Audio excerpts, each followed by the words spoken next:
Alléluia, Alléluia, Alléluia.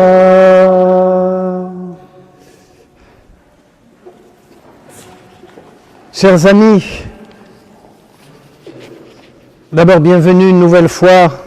Quel bonheur, quelle joie de nouveau d'être là et d'être à l'écoute, d'essayer de se mettre à l'écoute de cette parole, de la prendre, de l'accueillir comme la parole de Dieu.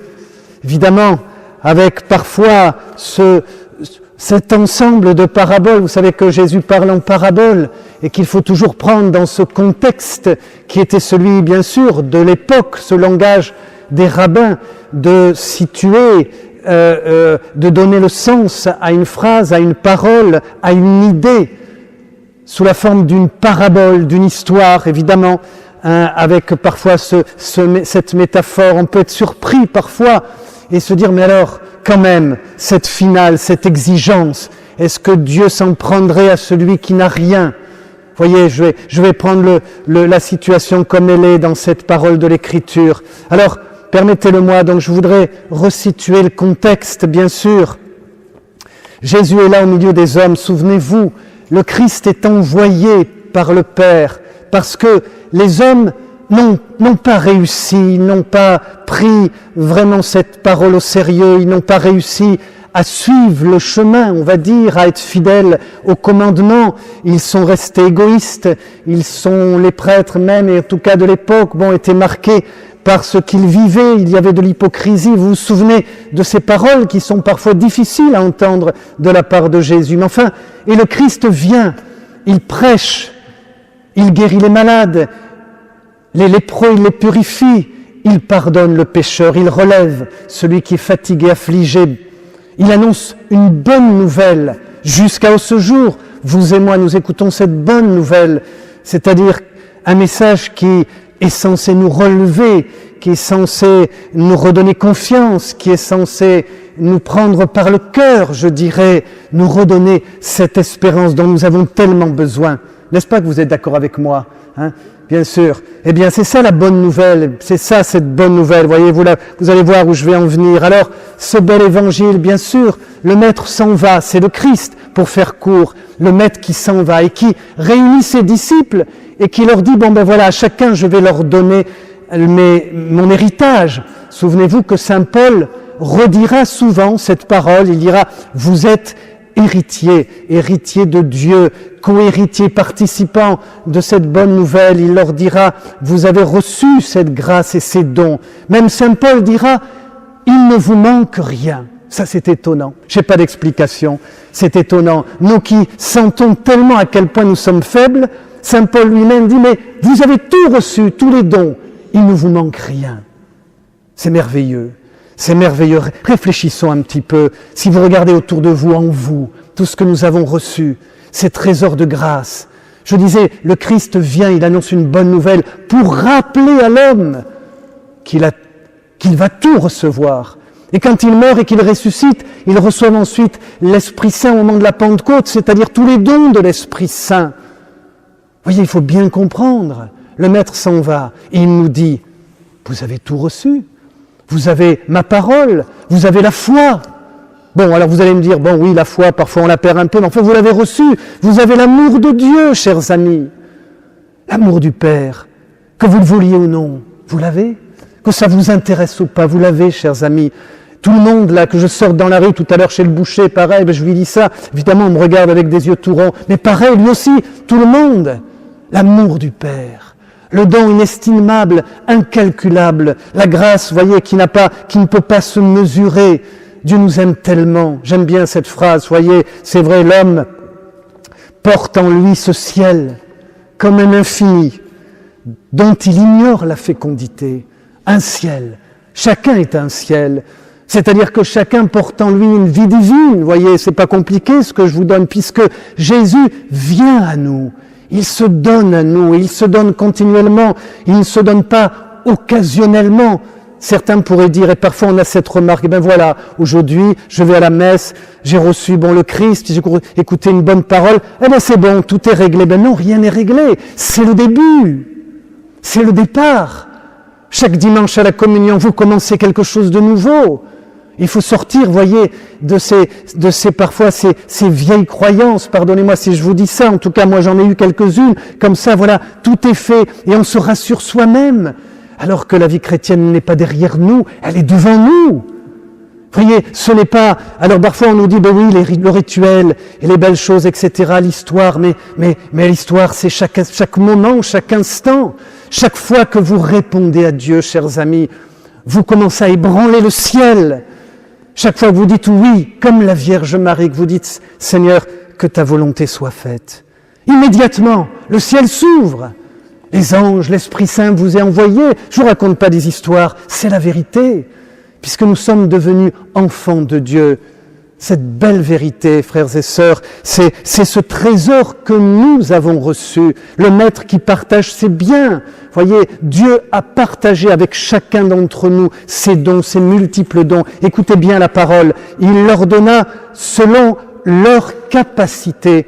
Moi, j'ai reçu, évidemment, je suis là devant vous, je vous prêche une parole. J'ai reçu pour le faire. Malheur à moi si je m'en prive. Malheur à moi si par peur je ne vous dis pas les choses. Malheur à moi si par timidité, voyez, ou par désir de vous plaire, je dilue un peu le message de l'Évangile.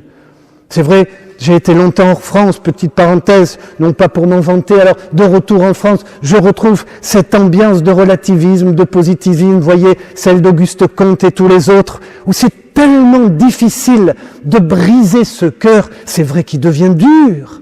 Se laisser attendrir par Dieu, ce n'est pas réservé à quelques âmes sensibles, chers amis. C'est ce que Dieu veut, parce qu'il nous aime de cette manière-là. Il perce notre cœur et il nous dit, mais je suis là. C'est ça ce trésor. Alors, voyez dans l'Évangile, il partage ses dons. J'en viens au cœur du message. Cet homme, ce brave homme, on a un peu de pitié pour lui. C'est le troisième, c'est le dernier. Il a eu peur. Alors Seigneur, moi j'ai tout caché.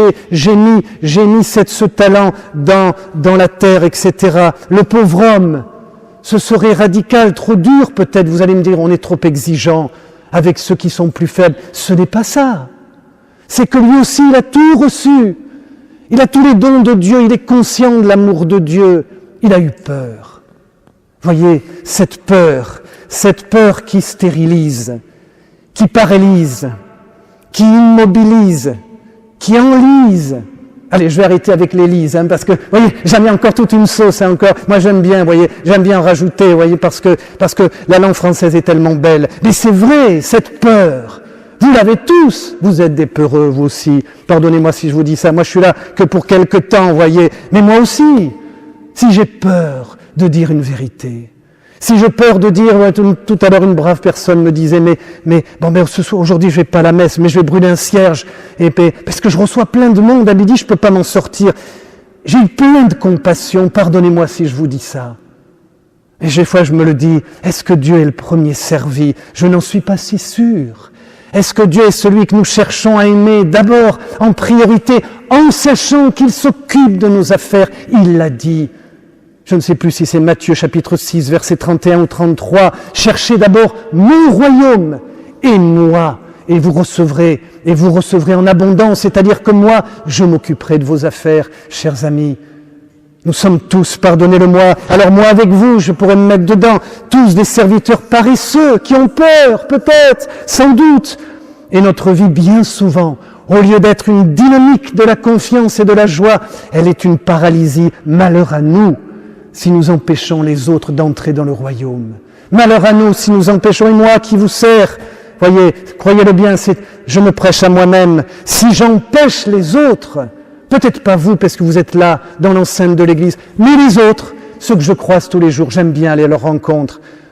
Là, ils sont là sur le marché, ils sont là dans les places publiques, nos amis, nos invités, les gens que vous recevez chez vous à table, qui vous regardent un petit peu, et puis par sympathie, par peur, peut-être par courtoisie, par éducation, par culture, tous les arguments que vous emploierez sont mauvais. Quand il s'agit de diminuer, d'éteindre, d'étouffer, d'enlever cette flamme qui brûle dans vos cœurs, parce qu'elle brûle, c'est l'amour de Jésus. Je ne serai pas trop long, mais je veux vous le rappeler ce matin encore, Dieu nous aime, cet amour, chers amis, Chaque matin, quand vous vous réveillez, vous pouvez lever les yeux vers lui, ou alors dans le fond de votre cœur, et l'entendre vous dire « Aime-moi, aide-moi, sers-moi ».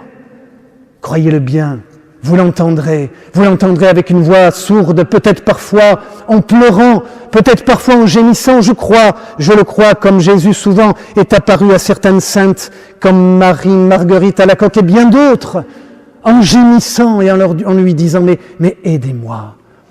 C'est étonnant comme Dieu a besoin de nous. Alors, chers amis, évidemment, je voulais quand même terminer avec une note positive, mais alors plus je médite ce texte, et plus je cherche quand même, Jésus dit, le Maître dit à la fin, entre dans la joie de ton Maître. Tu as été fidèle pour peu de choses.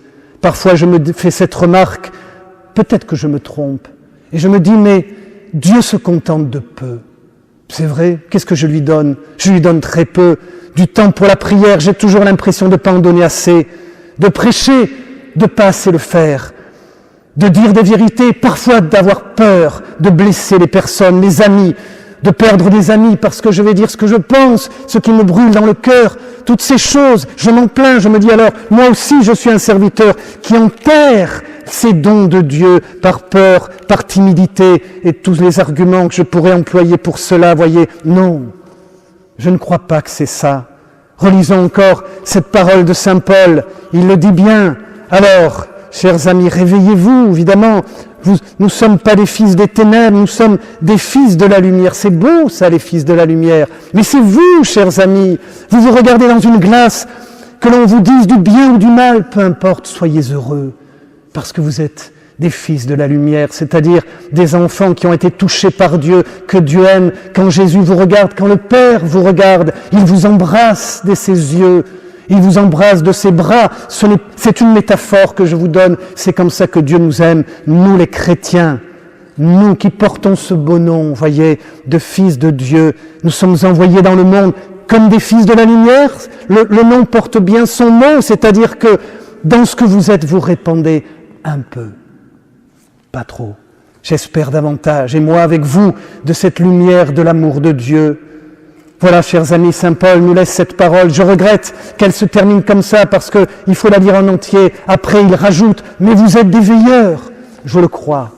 Si je devais résumer la vie chrétienne, je dirais que le chrétien est un veilleur qui perce les ténèbres par la lumière de son amour. Il y a de l'amour dans vos cœurs?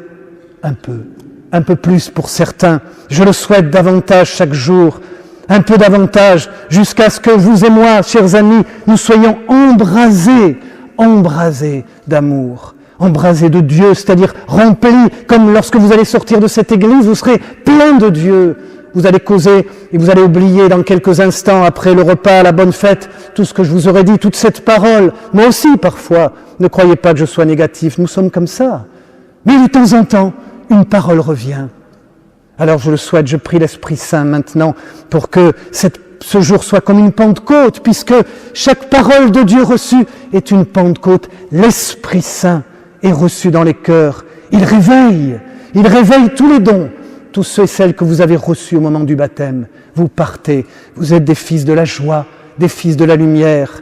Vous êtes des enfants qui apportez à ce monde cette bonne nouvelle de l'amour de Dieu.